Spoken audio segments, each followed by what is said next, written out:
Hi hello नमस्कार मु विजय कुमार दास देखो आपण प्रिय विजय कुमार दास खुंटा बेलडांगी मयूरभंज मु आपन को जो स्थान विषय कहते प्रथम बर्तमान आम आसी से स्थान पहुँच जाइछु देखु आम जाइलु टॉप लेवल पर्यंत से टॉप लेवल जो मु कहूली आपणकर जो पोखरी कथा कहते से पोखरी बही आसवा झरणाटी आसिक जलप्रपात स्वरूप आसिक यहीठार ही पड़ुछि देखु तले केमती लोक मैंने अच्छा 3000-4000 फुट उपरे शिमिलीपाल पाददेशर आपणकर पखापाखि 3000-4000 फुट उच्चरे जो पोखरीटी कथा कहूली ताहा अच्छी यह सही आपणकर बही जाउथुआ जलधारा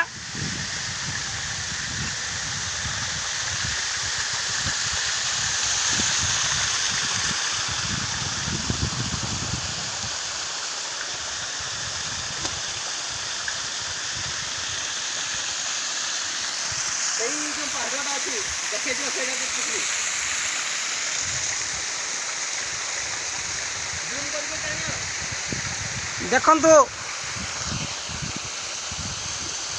जो पहाड़ अच्छी ताहा केते ऊंचा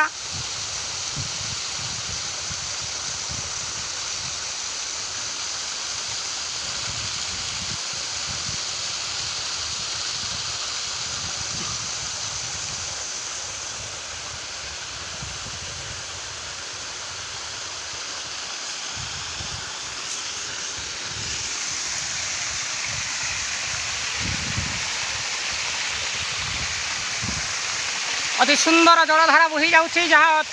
मन को अति आनंदित करुच्ची मनरे सिंहरण खेल दूसरी मन को व्याकुल करुच्ची से शिमिलीपाल पाददेश आमको टाणी आनी आज से स्थान को जो स्थान सहस्र हजार हजार लोक संख्या आज पर्यटन स्थली मान्यता देवाक जाउछंती यह देखंतु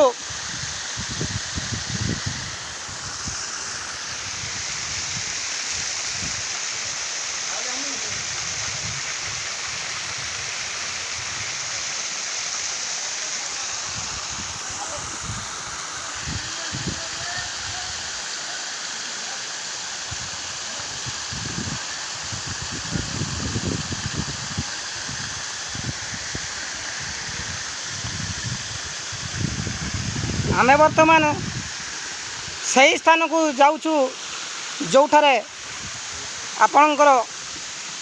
जलप्रपात पड़ुछि जलर कुड़ु कुड़ु नाद सारा शिमिलीपाल पहाड़ को गुंजरित सृष्टि करुछि देखंतु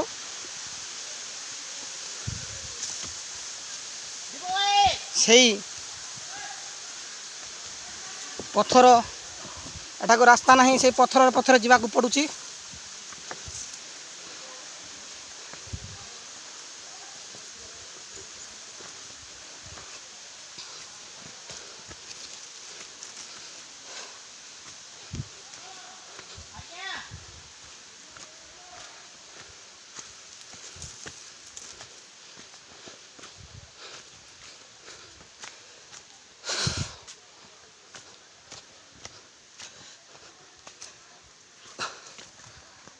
वर्तमान पहाड़ आम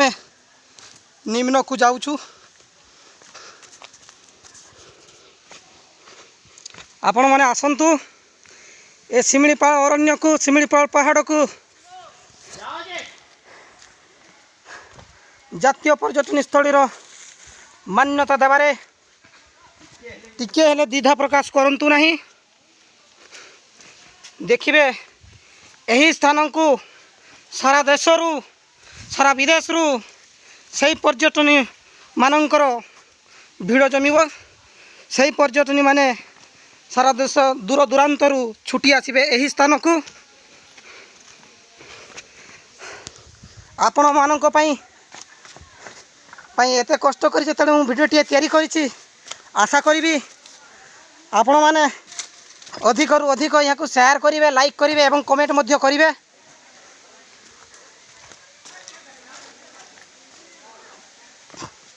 एवं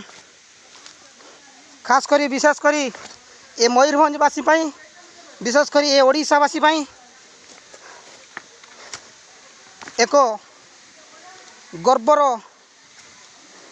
विषय हो पारिबो।